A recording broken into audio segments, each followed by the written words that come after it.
नमस्कार दोस्तों, स्वागत है आप सबका कॉलेज एडमिशन स्कॉलरशिप्स.com के आज के सेशन में। तो दोस्तों, अभी का हमारा टॉपिक है latest update about counselling. Counselling की लेटेस्ट अपडेट क्या है? What should be your strategy to approach second round. Second round approach करने की आपकी स्ट्रेटेजी क्या होनी चाहिए? तो दोस्तों, लेटेस्ट अपडेट काउंसलिंग का ये है कि लगभग मैक्सिमम स्टेट्स 80% ऑफ स्टेट्स की काउंसलिंग जो है वो ऑलरेडी स्टार्ट हो चुकी है, जिसमें से लगभग 60% स्टेट्स के रिजल्ट्स भी आ चुके हैं राउंड वन के। मेजर जितने भी स्टेट्स हैं उनमें से अभी कर्नाटका का चॉइस फिलिंग आज से स्टार्ट होने वाला है एंड यूपी का ऑलरेडी रिजल्ट भी आ चुका है।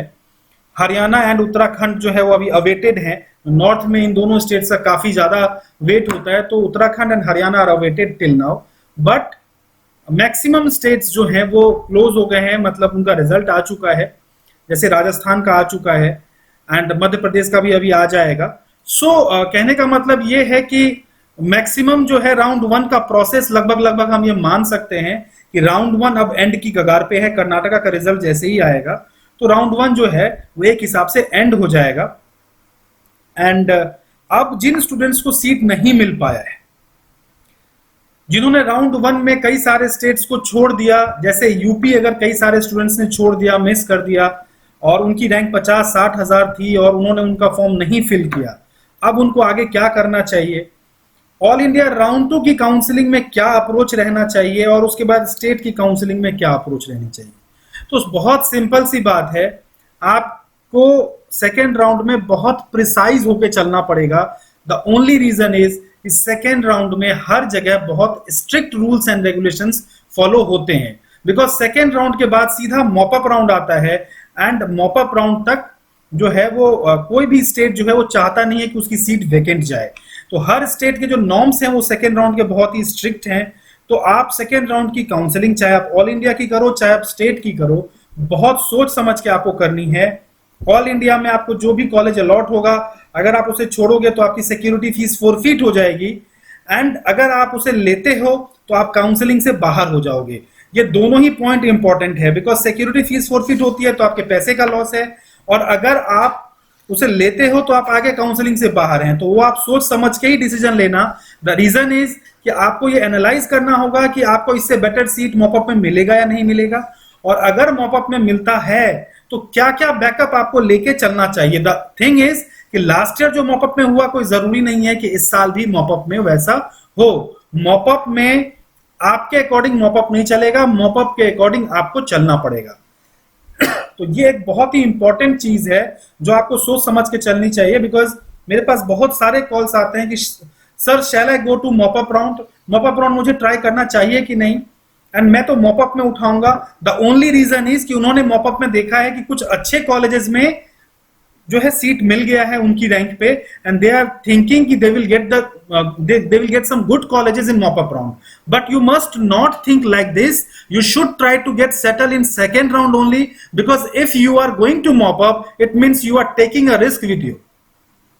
Now you are just carrying a risk with you, so if you want to overcome that risk you will have to balance it with some backup options either in branch or in college.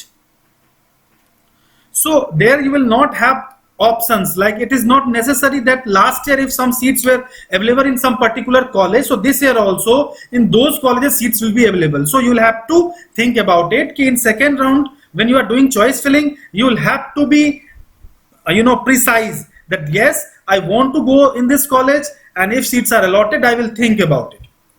तो आपको बिल्कुल सोच समझ के precise होकर के second round की counselling करनी चाहिए।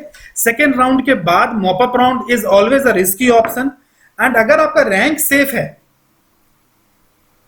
आपकी रैंक है 6000 और आप ऑर्थो देख रहे हैं तो रैंक आपका सेफ है, आपको कॉलेज मिलेगा ऑर्थो में। हो सकता है टॉप के ऑप्शंस ना मिले बट कोई ना कोई कॉलेज जरूर मिलेगा।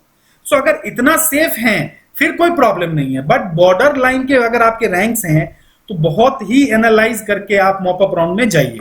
अदरवाइज कोशिश करिए कि second round all India either और सेकेंड राउंड स्टेट में आपको सेटल हो जाना चाहिए। फ्री एग्जिट लेना है तो फ्री एग्जिट ले लीजिए, कल तक का समय है आपके पास ऑल इंडिया से। एंड अगर आप ऑल इंडिया में अपग्रेड करते हैं और अपग्रेड नहीं हुआ तो जो सीट आपने लिया है वो आपको लेना ही पड़ेगा। इस बात को भी अच्छे से आप समझ लीजिए कि वो सीट आपको लेके ही चलना पड़ेगा और आप काउंसलिंग से बाहर हो जाएंगे। स्टेट का सेकेंड राउंड ट्राई करना चाहते हैं, देन ऑल इंडिया में देखिए क्या मिलता है। अगर कोई अच्छा कुछ बढ़िया ब्रांच मिल रहा है, वेल एंड गुड, नहीं तो फिर आपको सिक्योरिटी फीस फॉरफिट करके आप आगे जा सकते हैं। तो ये एक जो है स्ट्रेटेजी है जो आपको फॉलो करना चाहिए, एंड यही लेटेस्ट अपडेट है अभी काउंसलिंग का जो है। और कोई भी क्वेरी हो आपकी, कुछ पूछना चाहें आप, तो आप व्हाट्सएप जो हमारा नंबर दिया गया है उस पर व्हाट्सएप कर सकते हैं। बिकॉज फोन हो सकता है मैं ना भी उठा पाऊं, बट व्हाट्सएप पर मैं रिप्लाई जरूर करूंगा। तो आप व्हाट्सएप कर दीजिए अपनी क्वेरी, हम आपको रिप्लाई कर देंगे। एंड अगर आप काउंसलिंग गाइडेंस लेना चाहें, पेड काउंसलिंग गाइडेंस लेना चाहें, so you can call our team. आप उस नंबर पे कॉल करके आप हमारी काउंसलिंग गाइडेंस की सर्विसेज ले सकते हैं। हम रजिस्ट्रेशन से लेकर के एंड सीट अलॉटमेंट रिपोर्टिंग तक आपको प्रॉपर गाइड करेंगे कि पूरे भारत में कहां पे आपको क्या मिल सकता है। अभी राउंड 1 में अगर आपने कुछ मिस कर दिया तो आगे आप क्या कर सकते हैं, आपको कौन सा कॉलेज मिलेगा, क्या उसकी फीस होगी, क्या बजट रहेगा, सब एक्सप्लेन करेंगे आपको। और प्रॉपर जो है आपकी काउंसलिंग में जो है आपको हम गाइड करेंगे। जो स्टूडेंट्स अभी क्वालिफाइड नहीं है वो बस अब 15-20 दिन 25 दिन वेट करें, वो भी क्वालिफाई हो जाएंगे, परसेंटाइल जरूर डाउन होगा। तो इस वीडियो में बस इतना ही, और भी इस तरह के वीडियोस लाते रहेंगे। नमस्कार।